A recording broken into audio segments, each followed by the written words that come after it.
You know the part of the song, everybody sings along. Well, that's us, listen up, shout it out, I'm talking all night.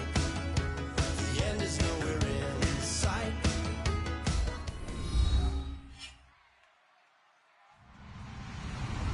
Hello, everybody. I'm Larry Ridley, and this is Madden 17 on EA Sports. In today's matchup, the passing game will be a focus. The Packers are top 10 in forcing interceptions, and they'll be up against the Texans, who will be testing that coverage. So for the call of this week's 17 matchup, let's send it out to our broadcast team, Brandon Guyton and Charles Davis. This place first opened way back in 1957. We are inside legendary Lambeau Field here in Green Bay.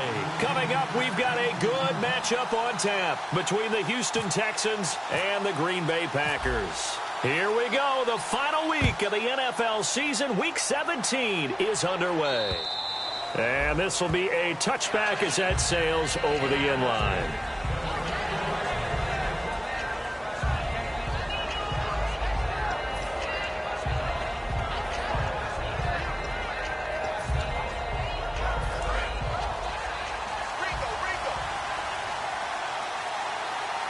They come out with one back and three tight ends.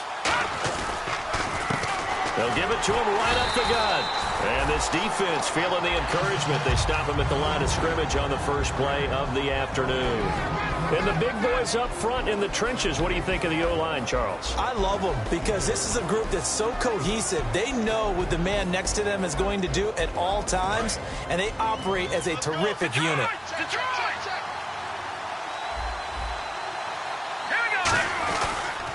They'll give it to him right up the gut. He takes this for 3 to the 29. Olivier Vernon brings him down. And let's get a look at the Green Bay defense. Olivier Vernon is a defensive end that combines terrific run-stopping ability with a quick first step to the passer.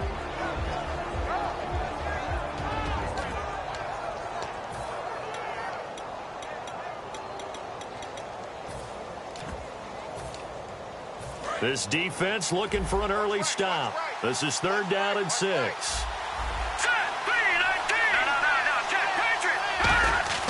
Here's a play fake as they set up to throw. Throwing middle, and it's complete. And he will have first down yardage as he's brought down at the 41. So opening drive, 3rd down, they complete the slant to move the sticks. And ordinarily, it's a high percentage pass when you throw it. And receivers like to run that route because it gets the ball in their hands pretty quickly. Just a couple of quick steps upfield, break towards the middle, the ball should be there, and then they can do some work afterwards. And to give this time to the tailback. And he's got this one just across midfield to the 49. That one good for 10 yards. And that'll make it 2nd and a foot or so. Really tough drive, but that run helped salvage something there because now there's something positive that came out of it. They got to see good blocking, good push by the offensive line, wide receivers trying to get involved, a good run by the back, and now maybe it'll be a catalyst for them to look at going forward, watching it on tape. Maybe they can keep incorporating that type of a run into their offense. So a 2nd down incompletion now brings up 3rd down. They'll try and sneak it here. Only a pickup of 2, but that's all they needed for the first. There may have been a little bit of an element of surprise there. 3rd and inches, and they go quarterback sneak. I still feel like this is a play that often is reserved for 4th down.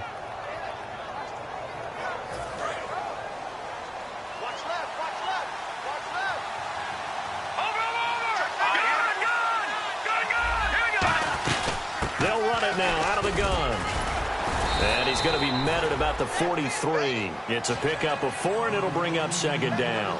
Not a run that you're going to write home about, but still a good first down run. That's what an offense calls staying on schedule. 3 to 4 yards on first down, you're set up. Now a battle for the football. It's caught. It's a touchdown. Their big-bodied receiver high in the air to bring it in.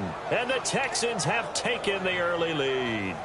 And Charles, the defender, was there. He just didn't get it. Sometimes these plays turn into basketball in a sense. With 2 guys going up for the football, which guy's going to box the other away from it and grab it. Yeah, I know you hear it a lot, but it's just the will to get it, right? Oh, without a doubt, the will as well as some really nice touch on the ball that was thrown. And some talent, too. After the touchdown, out is Prater to kick. This one fielded at the 5. And he will be brought down here at about the 17-yard line.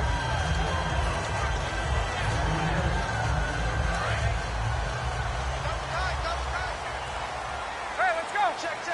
Let's go. Now the first carry here for Todd Gurley. And he'll lose yardage here, back to the 15. That's going to go as a loss of 2, and it'll be second down. You have to give big-time credit to the cornerback on that play. Most of them like to just sit back and say, I'm playing pass. But he diagnosed that play so fast and got into the backfield for a loss of yardage. That's a monster play by a corner.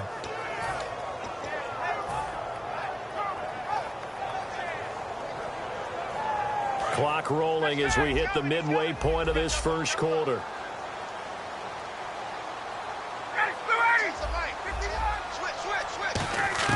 On second down, Ryan. And it's grabbed by Crockett Gilmore. And he lost the football. And they'll have the ball set up in the red zone at the 16-yard line. And now out comes Houston.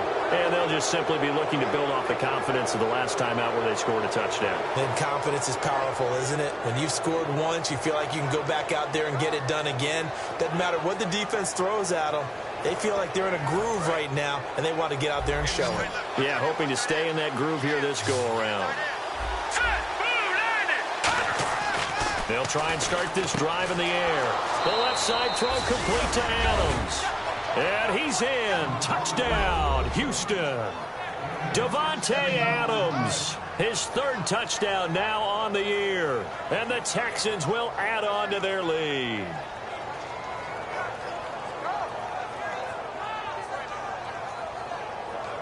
Prater on to add the extra point.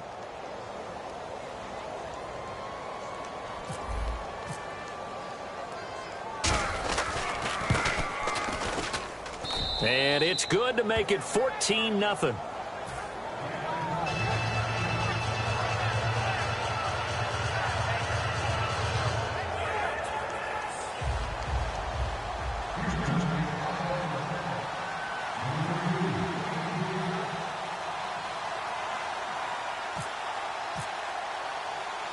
After the touchdown, out is Prater to kick.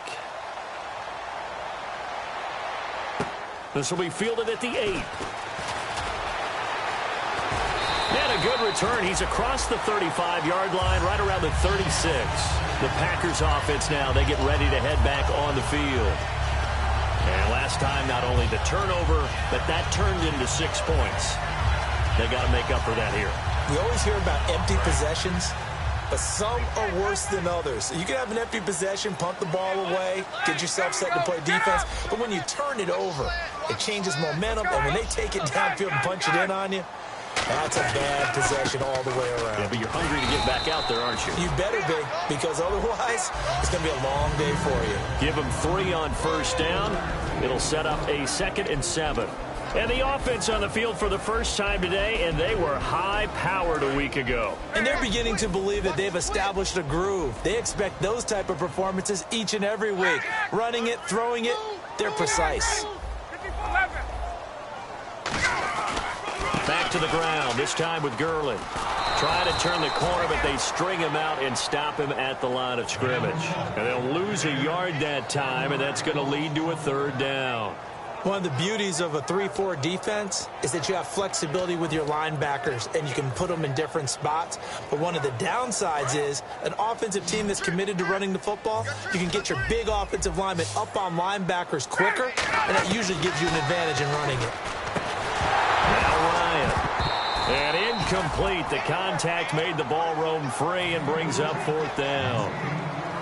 Oh, man, for him to be that wide open and drop it, sometimes you have just too much time on your hands, right? You end up thinking way too much, and your hands get shaky. And yes, he's a tight end, but that's a catch he should have made.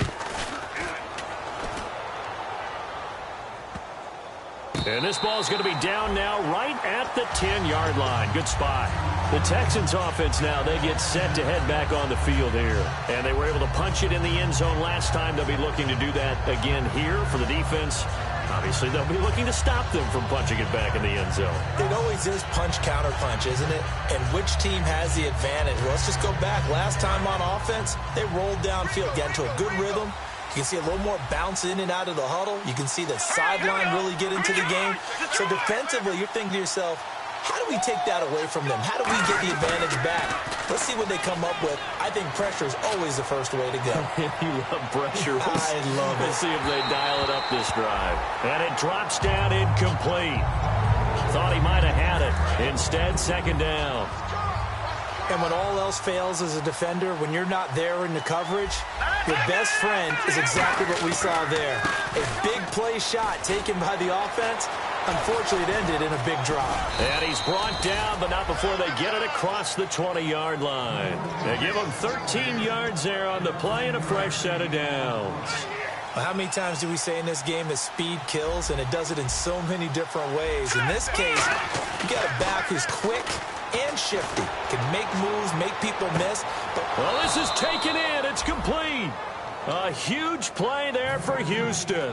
43 yards. So after that big play, let's see if they can catch their defense maybe on their heels. And he'll give it here to his running back. And that play is blown up, losing yardage back at the 35. It's a loss of 2 there, bringing up second down. And the offense there, the O-line, everybody really on offense, they were just manhandled at the point of attack. Yeah, you could pretty much call them all out, couldn't you?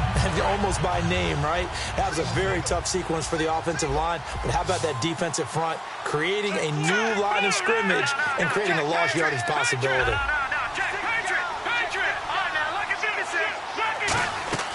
Off the play fake, he'll look to throw. And a hit jarred it loose. It's incomplete. Timing's crucial in any route thrown, but when you throw an out, so many things are going through the mind of the receiver. Catching the ball, timing it up with the quarterback. Are my feet going to get down in bounds? On that play, all those things going through his head might have caused him to drop it. And defensively, a dime look here. 6 DBs on 3rd and 12. No surprise at all. And it's incomplete. Took a shot, couldn't connect.